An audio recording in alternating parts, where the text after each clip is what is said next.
nosotros le habíamos dado ya un adelanto de esta entrevista muy especial en particular. Y amigo televidente, quiero pedirle que no solo ponga atención, sino que también interactúe con nosotros. En este momento vamos a abrir la bandeja del WhatsApp 5691-7782. ¿Y por qué le pido que ponga mucha atención, pero que también interactúe? Esta mañana hablaremos de la situación actual de las pandillas y de la forma en que están reclutando cada vez más menores de edad. Y alerta, porque hay denuncias anónimas en donde muchos padres de familia han evidenciado estar muy preocupados porque sus hijos están siendo reclutados en las pandillas de forma obligatoria. Si usted está siendo víctima de esta situación, también, por favor, cuéntenos, escríbanos al 5691-7782. Para abordar este tema a generalidad y con mucho profesionalismo y parcialidad, tenemos de invitado al sociólogo criminalista Eddie Morales. Él es analista en seguridad pública.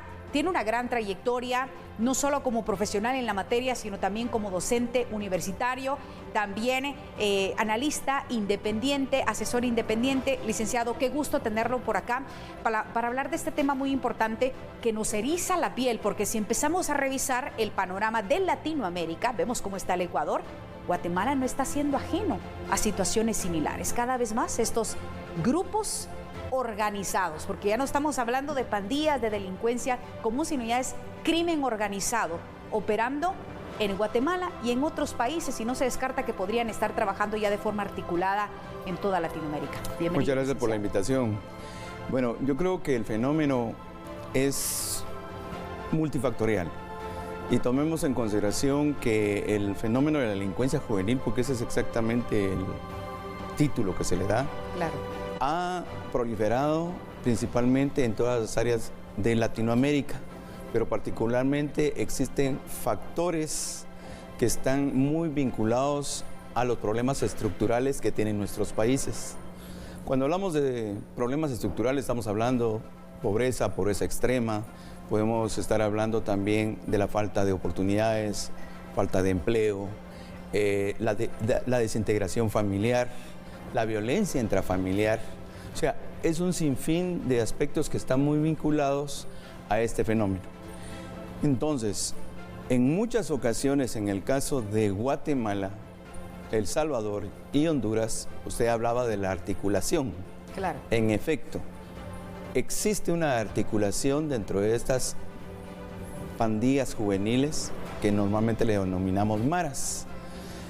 Entonces, acá en este contexto, normalmente, si existe una, llamémosle una conexión por un sentido simbólico de la Mara 18 y la Mara Salvatrucha. Claro. Ojo con esto que estoy diciendo, simbólico. No significa que operan, ¿ya?, de una manera igual, sino que realmente cada quien tiene su autonomía.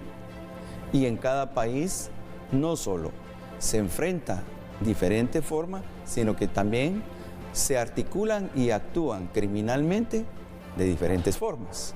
Si bien es cierto, la mayoría de delitos tienen factores en común, no significa tampoco que estos vayan a venir a dar algún tipo de instrucción, una pandilla salvadoreña a una guatemalteca o una guatemalteca a una hondureña.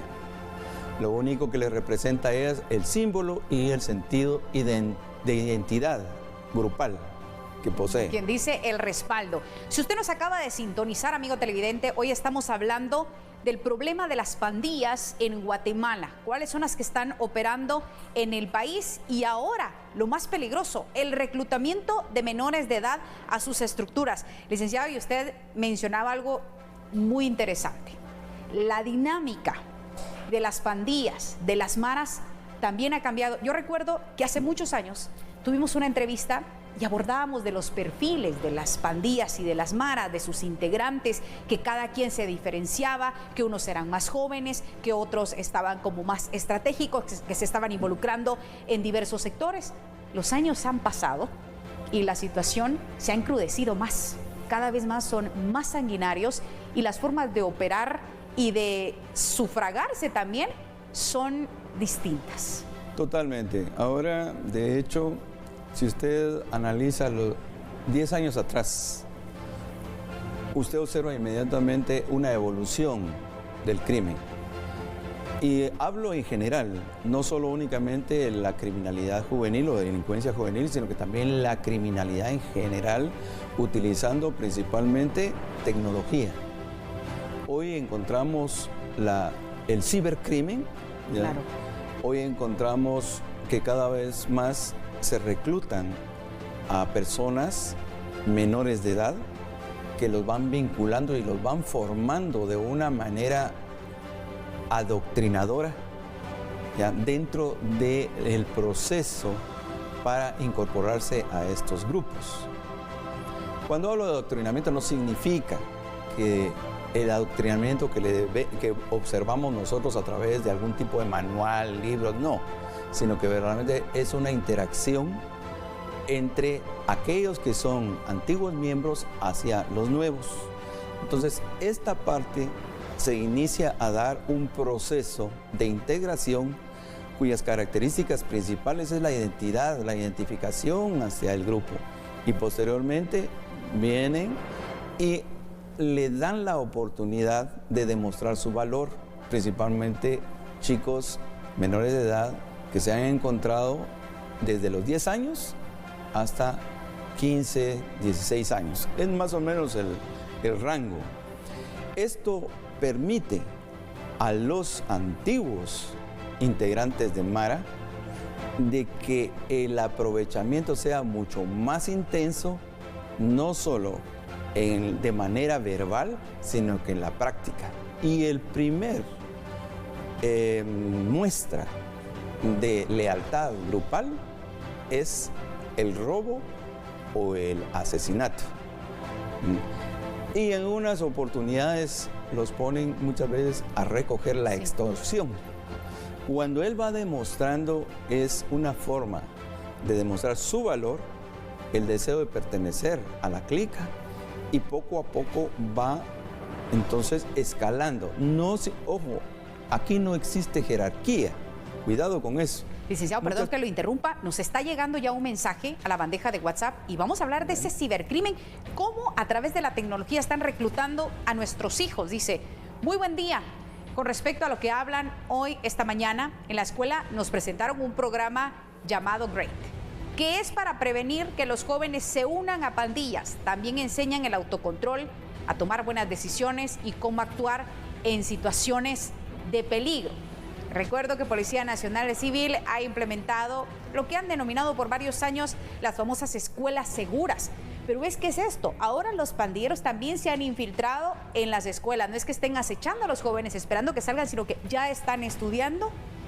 Ya se podría tomar incluso alguna expulsión como una violación a los derechos humanos del niño, porque eso es importante también resaltarlo. Ante la ley guatemalteca, los menores de edad pues tienen penas menores, en fin.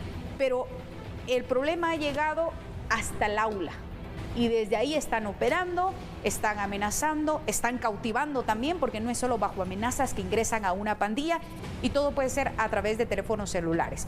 En su mayoría eran hombres, ahora ya hay muchas niñas mujeres y señoritas que están siendo ingresadas de forma voluntaria o también obligadas a estas pandillas. La mayoría de casos en los cuales se han estudiado y hemos hecho una serie de investigaciones, se denota no es por simpatía, sino que es una presión hacia la persona, e inicia principalmente con el conocimiento a través de las redes sociales de algún integrante de miembro de Mara o de estas pandillas juveniles, y que llegan en un momento a interactuar.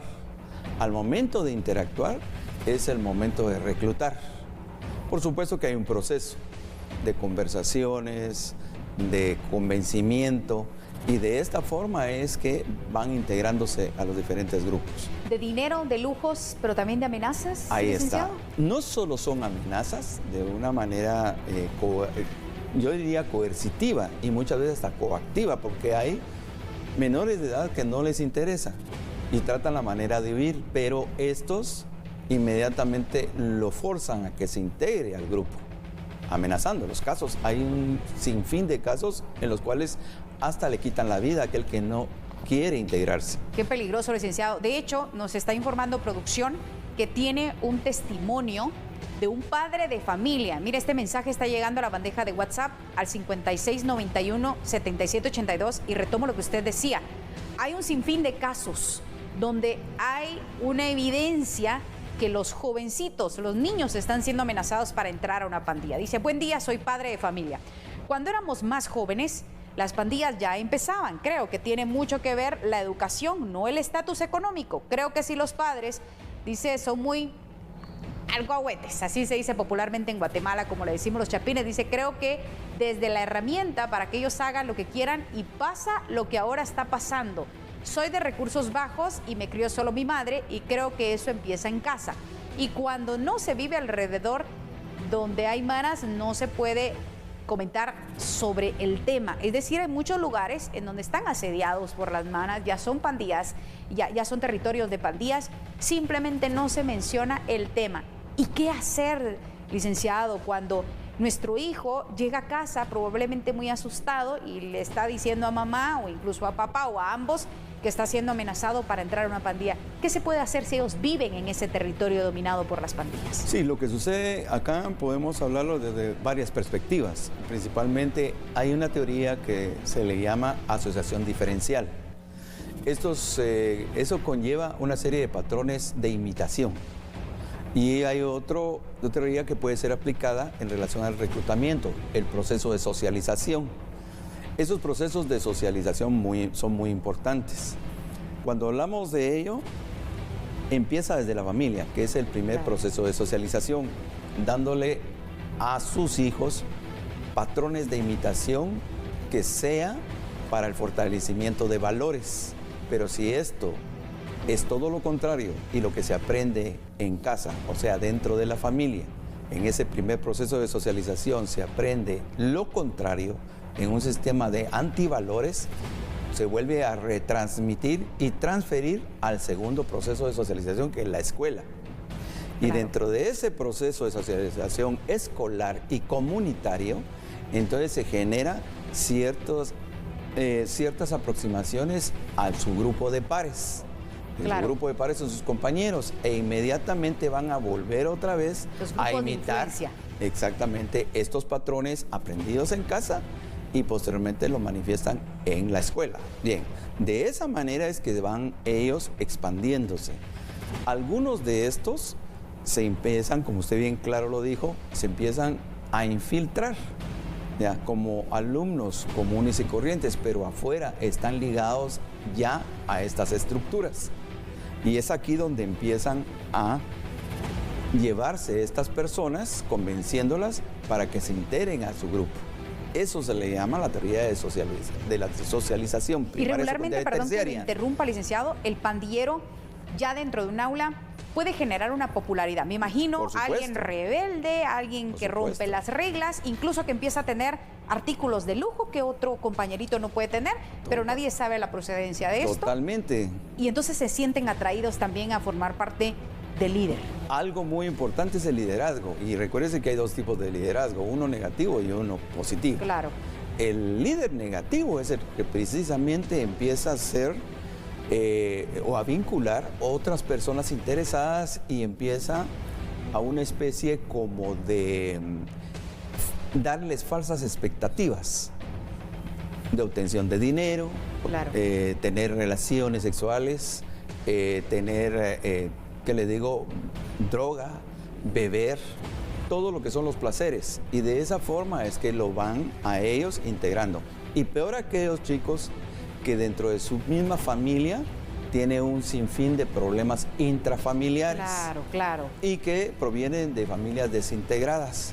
Esa desintegración familiar va a afectar y entonces poco a poco va a ser reclutado a este mundo violento, que dentro de la sociología y la criminología se le llama la subcultura violenta.